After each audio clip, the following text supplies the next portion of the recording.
Hi అండి, welcome to my channel. నేను మీ నెల్లూరు కొడలి పిల్ల. ఎలా ఉన్నారు అందరూ? నేనైతే చాలా బాగున్నానండి. మీరు ఎలా ఉన్నారో నాకు కమెంట్ బాక్స్లో కమెంట్ పెట్టండి. చూసారు కదా, ఈరోజు వచ్చేసరికి నేను పన్నీర్ కర్రీ రెసిపీ మీతో షేర్ చేయబోతున్నానండి. చూసారు కదా, పక్కా డాబా స్టైల్ అండి. ఒక్కసారి ఇంట్లో ట్రై చేసి చూడండి. రైస్, చపాతీ, రోటీ, పుల్కా దేంట్లోకైనా ఆహా అనాల్సిందే.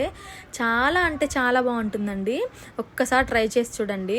చూసారు కదా, ఇక్కడ వచ్చేసరికి నేను బటర్ వేసి పన్నీర్ అలాగే వేసేసానండి, స్లైసెస్ కట్ చేయకుండా. ఇలాగ వేయడం వల్ల బాగా కాలుతుందండి, అంటే స్లైసెస్ కూడా బాగా కాలుతుంది. కానీ ఇలా ఒకసారి ట్రై చేసి చూడండి, చాలా బాగుంటుంది టేస్ట్ పన్నీర్ కర్రీ.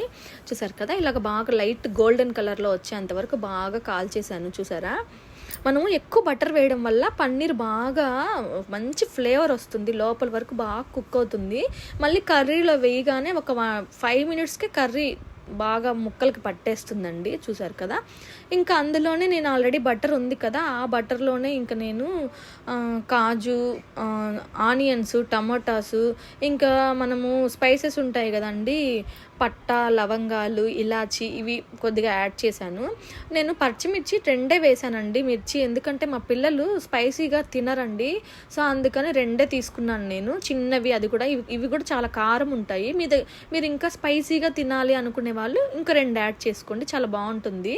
చూసారు కదా, కారం ఎక్కువ యాడ్ చేయడం కంటే ఈ పచ్చిమిర్చి యాడ్ చేయడం వల్ల ఇంకా మంచి ఫ్లేవర్ ఉంటుంది.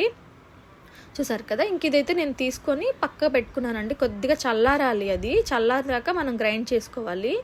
ఇంక ఇందులోనే నేను కొద్దిగా మళ్ళీ బటరు, కొద్దిగా ఆయిల్ వేసాను. మరీ బటర్ ఎక్కువ వేసినా కూడా ఆ ఫ్లేవరు ఎలా ఉంటుందంటే, అంటే తినడానికి కొద్దిగా ఎగుటేస్తుంది. అందుకని కొద్దిగా ఆయిల్ కూడా యాడ్ చేశాను.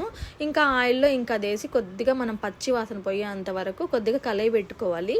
అలా కలయి పెట్టుకున్న తర్వాతే వాటర్ వేయాలండి. ముందే వాటర్ వేసామంటే అంటే కొంచెం లేట్ అవుతుంది ప్రాసెస్. చూసారు కదా, ఇంకా అది కొద్దిగా కలబెట్టుకొని వాటర్ వేసామంటే బాగా మరుగుతుంది. ఇంకా అందులో నేను కొద్దిగా సాల్ట్, కారము, ధనియా పౌడర్ వేసాను.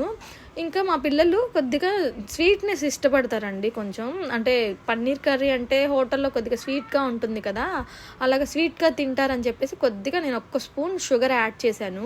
అదైతే ఆప్షనల్ అండి, కంప్లీట్ ఆప్షనల్. కొంతమంది స్పైసీగా తింటారు దీన్ని, కొంతమంది స్వీట్నెస్గా తింటారు. మా పిల్లలైతే స్వీట్గానే తింటారు. మా రిషి, మా లక్కీ అయితే చాలా ఇష్టం పన్నీర్ కర్రీ అంటే వాళ్ళకి. ఎస్పెషల్లీ చేయాలంటే వాళ్ళ కోసమే చేస్తానండి నేను ఇది.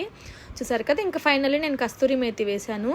ఇంకా బటర్ వేసి కొద్దిగా ఆయిల్ పైకి వచ్చేంత వరకు చూసుకొని ఇంకా సర్వ్ చేసుకోవడమే అండి. చూసారు కదా, బాగా ముక్కలకు పట్టేసింది, చాలా బాగా వచ్చేసింది.